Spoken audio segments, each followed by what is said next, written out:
First of all, have they ever figured out why we dream? Can we get that out of the way?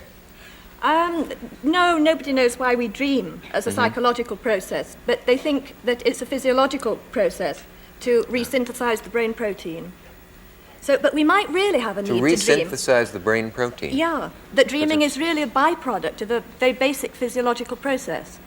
But this may turn out to be quite wrong. We may have a real need to dream.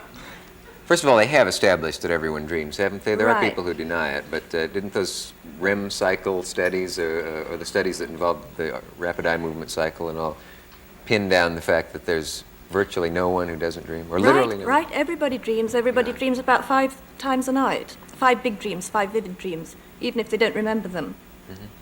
Why do some people have the impression they don't dream then? Why do they think that? Oh, these are usually the people who think that they've got life tidily sewn up. And the real reason is that usually they can't be bothered. They don't want dreams. They've enough problems in everyday life. They think their dreams are going to bring them more problems. And they say, we can't be bothered with this stuff at night. You know, it's not real. It's not part of real life. But aren't there people who are actually convinced that they don't dream? You're Sure. implying that they're hiding their dreams, but aren't there Yeah. people who actually yes. could pass a lie detector test if they don't dream? Well, that's right. I mean, I've had lots of people in my laboratory, and I've awakened them during the rapid eye movement periods. And they've said they never normally recall a dream, but they have done when I've awakened them. During that period where they're the Right, most right. prevalent. Right. Yeah. Yeah. Do you recall dreams? I do recall them, but not for long. I wake up in the morning and sometimes I'll spend half an hour, it seems like, going back through them. I love it. I love to go back through my dreams and You should write them down straight away. Yeah, because I always think I'll remember them and I don't. That's right. Well, they disappear very quickly unless you write them down straight away. I always take pen and paper to bed. Reason number 1 for a dream journal. Dream recall is everything. You are not going to be able to lucid dream if you cannot remember your dreams at all. You can improve your dream recall by simply writing down your dreams. It may seem really bad at first. You'll have 1 line, maybe 2 lines, and then the next day you'll have 1, 2, 3 lines maybe, and it will just keep on building and building and building, because the more emphasis that you put on your dream journal, the more focus you're putting into the dream. The more focus you put into the dream, the more you can remember of your dream. And it's a big cyclical process until you have lots and lots of dream recall over a period of time, and you can write it in your book.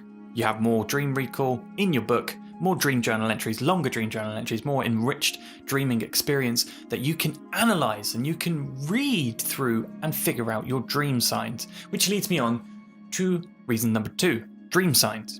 You are not going to be able to recognize a dream sign unless you recall your dreams. Because a dream sign at first may seem very small and inconsiderate, like for example, you keep seeing a friend pop up, but unless you're recalling this down and making a note of all the times you see your friend, you might just be unaware that you always dream of your friend. Or the other way around, you might think that you're dreaming a lot of a certain object. Let's pick an object up. Yeah, this memory stick. However, when you actually recall your dreams and you record them, you might find that you very, very rarely dream about your memory stick. And it's only because you've mentioned it a couple of times that you think, oh, memory sticks. I dream about memory sticks all the time. So you have to be able to record your dreams down to improve your dream recall. And when you improve your dream recall, you can then analyze your dreams and think of dream signs. Do you know what Einstein, Edison, James Cameron, Nikola Tesla, Stephen King, and Christopher Nolan all have in common? All of them are or were lucid dreamers, whose creations were influenced by their dreams. One of them even made a movie about it. Whether your goal is to learn how to lucid dream or gain inspiration from your dreams, learning how to properly keep a dream journal is essential. I've kept a dream journal for 5 years now, with some months where I never missed a morning of writing. This video guide will draw from everything I learned from those 5 years. So without further ado, let's get into the essential guide for keeping a dream journal. The first step is to decide where you want to record your dreams. The 3 choices that come to mind are standard paper journal, digital documents, or an audio recording. I personally type my dreams out on Google Docs on my iPad with a Bluetooth keyboard. It's 100 times faster than writing, and the purpose behind this is to simply record what happened in your dreams, so nothing fancy needed. Once you've chosen your method of journaling, you'll want to organize a few things. First, keep your dream journal next to a place where you can access it easily when you wake up. Forming a new habit the moment you wake up can be pretty difficult, so don't place your journal too far away. Next, we want to organize our entries. I organize my dream journal in the same way as my regular journal. all days in a month in one document, and all 12 months in one folder.